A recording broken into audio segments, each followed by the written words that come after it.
Memutuskan kabur dari rumahnya karena tidak tahan dengan sikap kasar ayah kandungnya, membuat Robin mengenal kehidupan malam dan pergaulan bebas.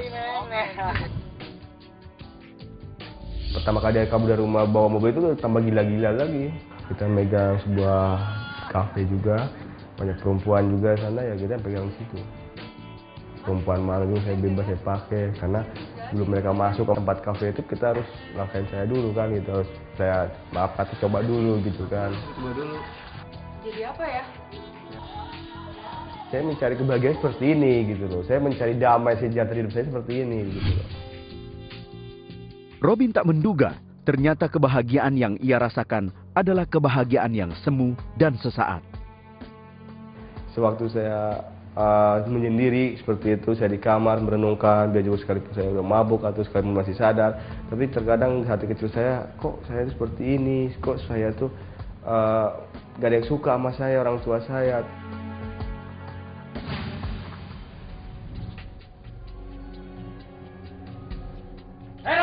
Saya akui saya sering membawa onar, membawa masalah, saya kabur dari rumah sering gitu. Nah, mulai dari situ saya banyak dipukulin, ditendang. Bapak saya kan yang kadang pakai perasaan, kadang enggak lah gitu kan.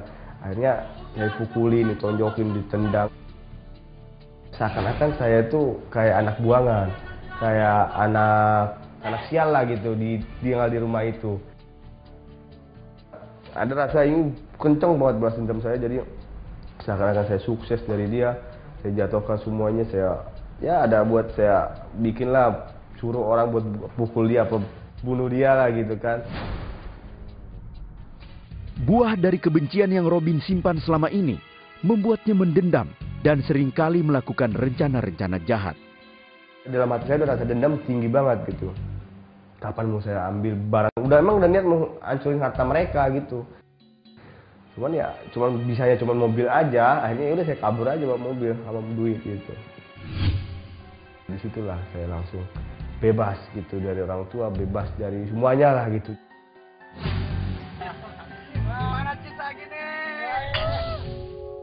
Kadang saya berpikir udahlah mati saja lah seperti itu. Udah, saya mulai di situ minum obat sampai 30 butir. Kok nggak mati seperti itu, maka malah cuma busa doang keluar seperti itu. Gagal untuk mengakhiri hidupnya dan penghasilan yang semakin berkurang membuat hidupnya semakin menderita. Sampai suatu hari, Robin memutuskan untuk mencari ibu kandungnya yang telah meninggalkan ia saat ia berumur 1,5 tahun. Nah, kebetulan tangan kanan orang tua saya kan orang Sunda, yang katakan mama kandung saya itu ya di Purwakarta. Jadi saya cari mama saya, cari di daerah ini, alamatnya pernah dikasih kan. Temulah di situ.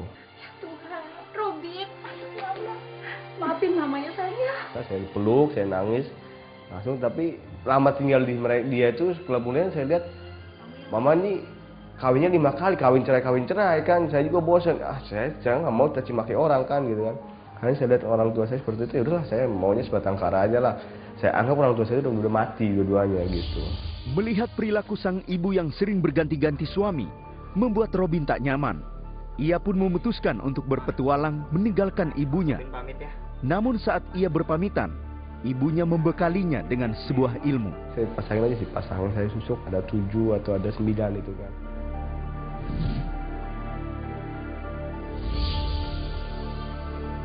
Susuk yang dibekali ibunya ternyata berkhasiat untuk memikat para wanita dan memperlancar bisnis Robin. Berkali-kali ia pun menguji keampuhan susuk itu.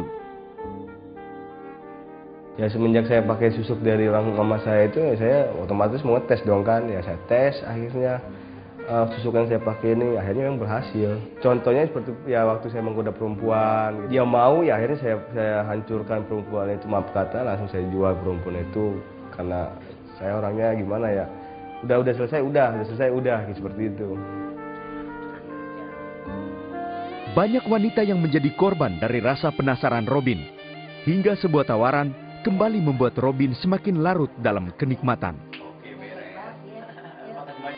Baik kok jadi gigolo aja, puasin cewek-cewek, lumayan duitnya katanya kan. Ya, oke lah, saya bilang aku jadi gigolo. Oke, jadi gigolo kan. Profesinya sebagai seorang penghibur wanita menuntunnya untuk mendatangi sebuah tempat yang ia yakini bisa membuat bisnisnya bertahan. Akhirnya saya ingin memperbesar aja untuk ya memuaskan seorang perempuan gitu. Ya, kerjaan mak hari-hari. Nih, mak kasih ramuan. Jangan dilihat dari warnanya ya. Ini paten. Setelah mendatangi tempat itu, Robin pun menerima sesuatu yang tak pernah ia bayangkan dari para pelanggannya. Nah, dikasih oleh tante ini banyaklah kebutuhan saya, seperti ya motor, HP, uang, hari tiap bulannya kontrakan saya dibayar sama dia gitu. Karena takut akan penyakit yang berbahaya, Robin pun mengakhiri profesinya sebagai pria penghibur. Hingga suatu hari, ia jatuh hati kepada seorang wanita. Namun kemudian ia terlibat sebuah perkelahian serius karenanya. Pertama berantem dulu, kita berantem dulu, baku pukul, selesai. Kali saya kalah, saya batang lagi besoknya masih pakai perban, saya ambil pisau, saya besoknya tusuk dia, tusuk dari belakang, saya tonjokin, saya kalah. Setelah peristiwa itu pun, hidup Robin terlunta-lunta. Di tengah keterpurukannya itu, Robin pun menemui seorang dukun untuk mengubah nasibnya. Saya mau mempunyai suatu harta lah gitu. Perasaan takut ada, merinding. Tapi memang langsung saya kayak dihipnotis gitu, tidur gitu aja langsung udah. Robin pun dibawa ke sebuah pengalaman spiritual yang belum pernah ia alami sebelumnya. Tapi gua ini tiba-tiba berubah jadi keraton gitu loh. Keraton banyak bidadari situ kan. Dalam suasana penuh misteri tersebut, Robin diminta untuk menemani salah seorang bidadari itu. Saya ambil satu kan, katanya sih kalau bidadari ini dari atas selatan katanya kan. Setelah peristiwa itu, Robin mendapatkan imbalan, namun ia dituntut untuk memenuhi sebuah syarat. Emang nyata dapat duit saya dari dia. Cuman ya karena saya mikirnya langsung karena 7 keturunan kamu nggak boleh berhenti. Jadi harus ada yang menggantikan saya, harus tubuh dengan bidadari ini. Nah, saya berpikir udahlah nggak usah lah, saya pikir gitu. Saya tinggalkan aja. Amarah sang bidadari akibat penolakan Robin membuahkan akibat yang mengerikan baginya. Semenjak saya ikut ritual itu, saya merasakan itu nggak damai sejahtera. Karena diganggu terus oleh roh halus itu gitu.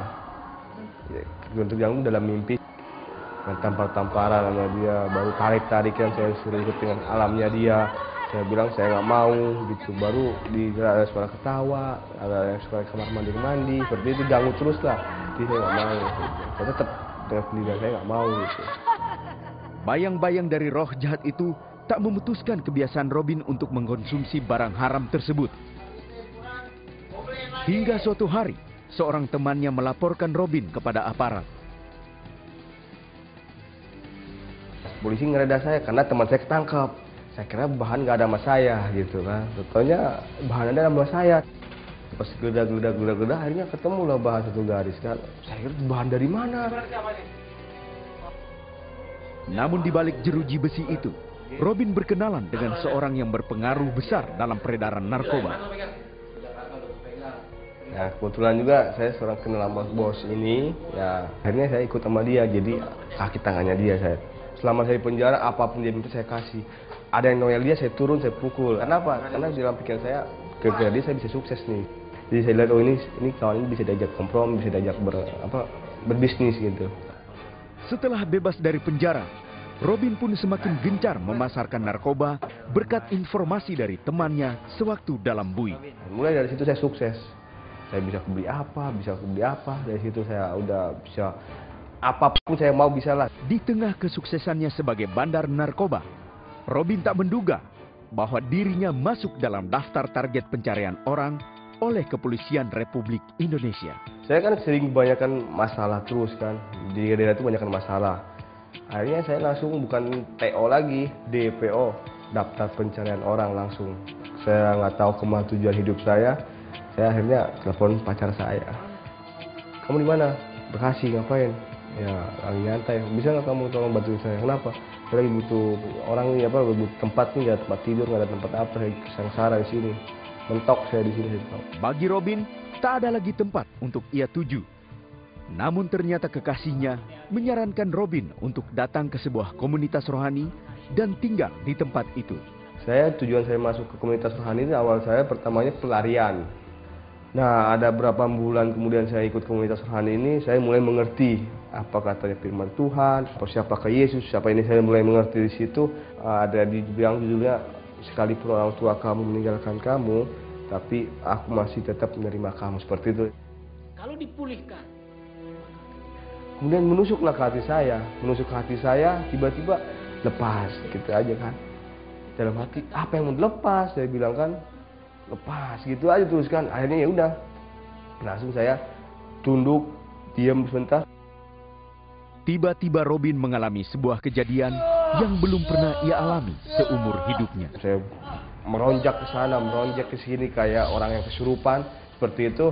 Nah, akhirnya saya nggak tahu lagi seperti apa lagi. Tapi kayak di dalam hati saya itu kayak ada yang hangat, dalam diri saya itu hangat gitu, kayak yang meluk gitu.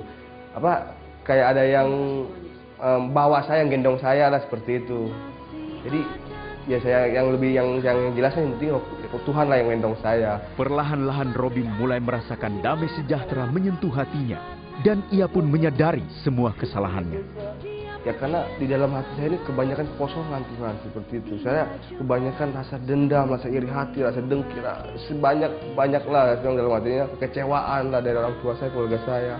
Jadi makanya Tuhan, kamu mau seperti kau ada dalam hati saya dan menyentuh hati saya selalu, supaya di dalam hati saya banyak kesabaran, apa segala macam. Saya minta seperti itu, saya minta supaya saya terus diikat oleh Tuhan gitu.